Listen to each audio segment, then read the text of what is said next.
All right. Well, the day has come. It's graduation day for Maisie. She knows sit down low, here heel place, kennel, hold, drop, and no. She's doing good. She has a good retrieve. She does get distracted at times, but she's still a 6-month-old puppy. Anyhow, it's graduation day and she's going home.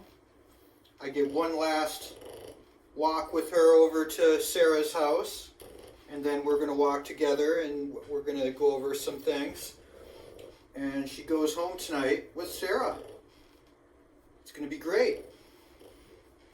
One thing I promised Sarah is that I would clip her toenails. Now, I haven't done a lot of this. I probably should have done more. Arthur, go lay down. But this is how I do it. Now, I said clip. I'm not going to clip. I'm going to grind. This is what I use. Now,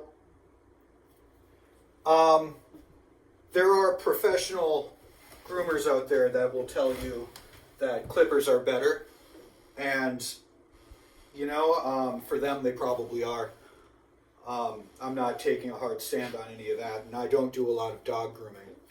But I like the grinder a little bit better. I find I get better results from the dog, less of a fuss from the dog. Dogs can feel the pressure on their nail when the clipper is bearing down on it, and it makes them real uncomfortable. And most dogs really dislike these things anyhow. We have done some clipping or some grinding on her nails to get her somewhat used to it. She still doesn't like it, but she still has to have it done. It's important.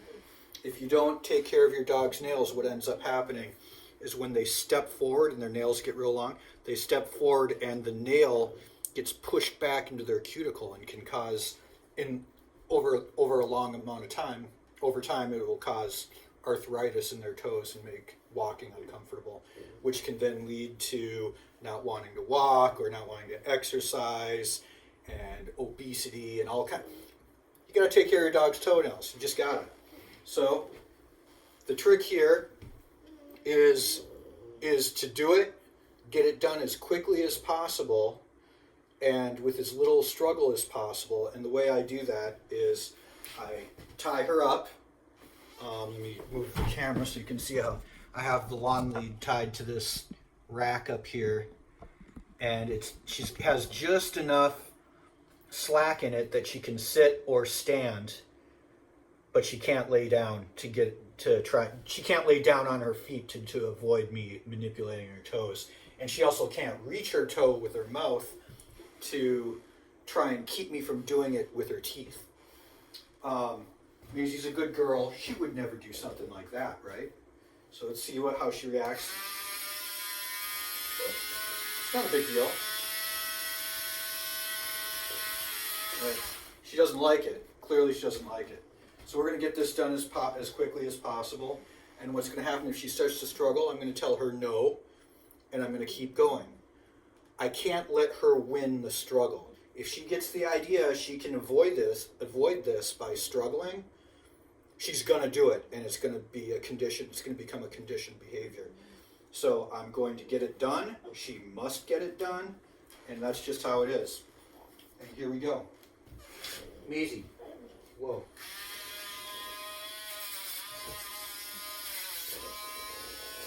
Good girl. See her trying to back out of it? Good girl. Got one foot.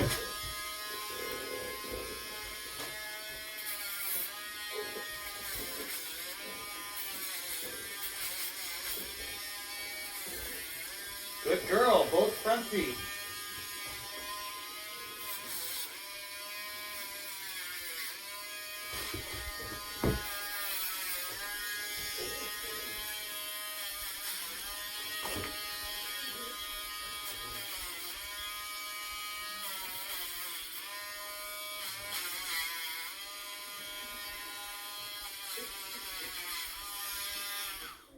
Good girl.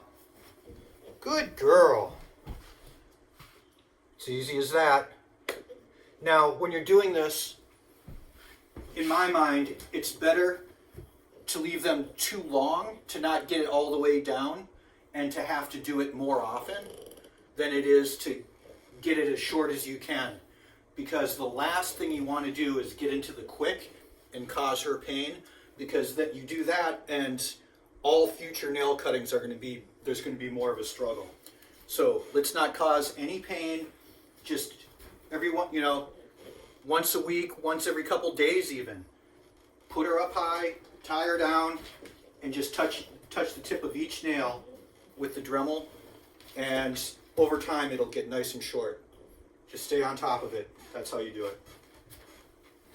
Maisie's a good girl.